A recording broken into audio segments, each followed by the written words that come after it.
அன்புடைய வணக்கம். நான் உங்கள் அண்ணாச்சி பேசுகிறேன். வீடியோ போட்டு ரொம்ப நாள் ஆச்சு. இந்த அமெரிக்க அண்ணாவி, அவர் பெரிய அண்ணாவி நீ நினச்சி உலகத்தையே ஒரு பரபரப்பாக நம்ம கைப்புக்குள்ளே வச்சுக்கிட்டணுங்கிற ஒரு எண்ணத்தில் நம்ம இந்திய பொருளாதாரத்தில் சடுகுடு விளையாடுறாரு. நீ அங்கே ஜாமான் வாங்கக்கூடாது, இங்கே ஜாமான் வாங்கக்கூடாது, நான் தயாரித்து தர்ற கத்திரிக்காய் இவ்வளோ பெருசாக வச்சுருப்பேன், அதை தான் நீ வாங்கி கொடுக்கணும், அவன்கிட்ட அந்த பொருளை வாங்கக்கூடாது அப்படின்னு ஒரு அண்ணாவித்தனத்தை நம்ம மேலே திணிக்கிறார்.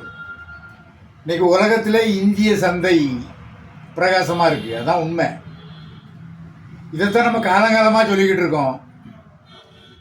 ஆன்லைன் வர்த்தகம் வேண்டாம், அந்நிய பொருளாதாரம் வேண்டாம், அந்நிய முதலீடு வேண்டாம், நமக்கே ஏற்கனவே ஏகப்பட்ட வளம் இருக்குங்க. நம்மகிட்ட நிறைய வளம் இருக்குது, நம்மை சார்ந்து தான் உலகமே இருக்கணும் அங்கிறத தான் நம்ம ஒவ்வொரு தடவையும் நம்ம சொல்லிக்கிட்டு இருக்கோம். எல்லா வளமும் இருக்குங்க, என்ன வளம் இல்லை இந்த நாட்டில் அப்படின்னு நம்ம கவிஞர்கள்லாம் பாடினாங்கல்ல. எல்லா வளமும் நம்மகிட்ட தான் இருக்குது, எல்லாரும் நம்மகிட்ட தான் கையேந்தணும். ஆனால் அந்த மாதிரி ஒரு முள்ள மாதிரி தனத்தினால அப்படி போய்கிட்டு இருக்கானுங்க.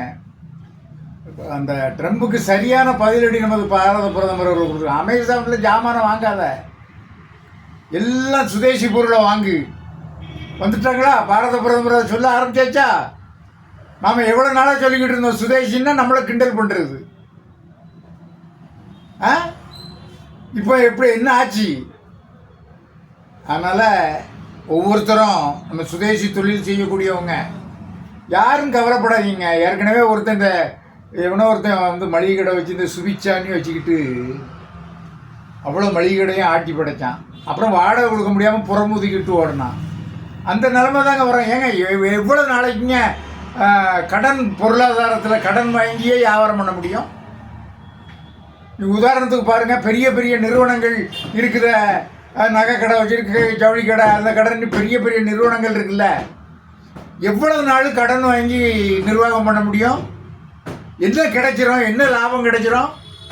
நமக்கு தெரியாத வணிகமாங்க, நமக்கு தெரியாத வணிகமா, நமக்கு தெரியாத வணிக சித்தாந்தமா? நம்ம தான் நிலைப்போம், நம்ம தான் நிலைச்சு நிற்போம். சுய தொழில் தான் நிலைக்கும், சுய விவசாயம் தான் நிலைக்கும், மண் சார்ந்த தொழில் தான் வளம் பெறும். மற்றதெல்லாம் இந்த ஆடி காற்றுல பறக்கிற மாதிரி பறந்துடும்.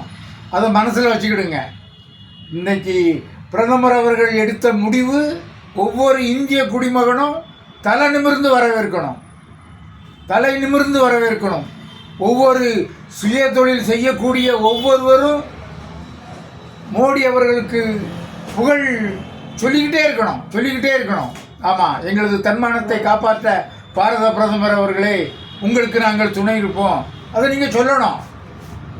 அரசியல்காரன் சொல்ல மாட்டாங்க, அரசியல்வாதிகள் சொல்லவே மாட்டான். இன்றைக்கி எவ்வளோ முடிவு எடுத்திருக்கு.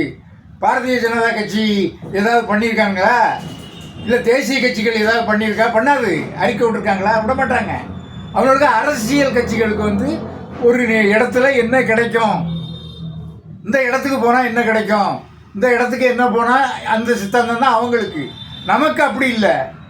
நாட்டின் தலைவன் நம்ம தொழிலை காப்பாற்றணும், நம்மளை காப்பாற்றணும், அதுக்கு அவர் என்ன செய்கிறாரு, என்ன குரல் கொடுக்குறாருங்கிற எதிர்பார்ப்பு நமக்கு தான் இருக்கும், நமக்கு தானே தொழில். ஆகவே அதை ஒவ்வொருத்தரும் மனசில் வச்சுக்கிடுங்க. இன்றைக்கி அரசியல்வாதி 1000 இன்னைக்கு சொல்லுவான், சண்டை போடுவான், இந்த கட்சியும் அந்த கட்சியும் சண்டை போடும். நாளைக்கு தேர்தல் சீட்டை பார்த்த உடனே அவங்களும் சேர்ந்துக்கிடுவாங்க. ஆனால் தொழில் நமக்கு நிரந்தரம். இந்த அரசாங்கத்தை இயக்குவது நாம், மக்கள்கிட்ட நேரடி தொடர்பு வச்சுருக்கிறது நாம், மக்கள்கிட்ட வரியை வசூல் பண்ணி அந்த கஜானாவில் கொண்டு சேர்க்கறது நம்ம. அப்போ அந்த அக்கறை நம்மளுக்கு தான் இருக்கும், வேறு ஒருத்தனும் இருக்காது. நம்ம நிலைப்பாடை நாம் உணர்ந்துக்கிடணும். நம்ம தானங்க நாடு தானங்க நம்ம. அன்னைக்கு உலகம் பூரா கப்பல் விட்டு வணிகம் பண்ணானே, வணிகம் தானங்க. அந்த வர்த்தகத்தை வச்சு தானங்க இந்தியாவை பிடிச்சானுங்க.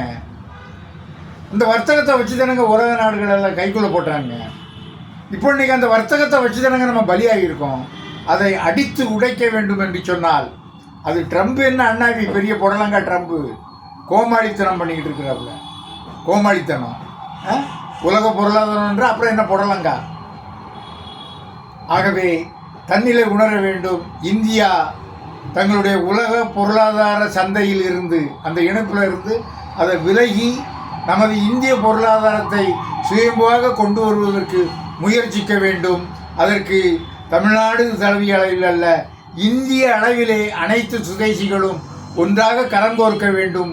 புல்லுருவிகளை புறந்தள்ள வேண்டும். தேசிய சிந்தனையோடு நாம் தேசிய சிந்தனை உணர்ச்சியோடு நாம் பிரதமரை அணுக வேண்டும். நம் நாடு, நம் இந்தியா, நமது பாரதம், நமது வர்த்தகம், நமது தொழில், நமது விவசாயம், நமது மக்கள் என்ற சித்தாந்தம் ஓங்கி ஒலிக்க வேண்டும். அண்ணாச்சி முத்துக்குமார்.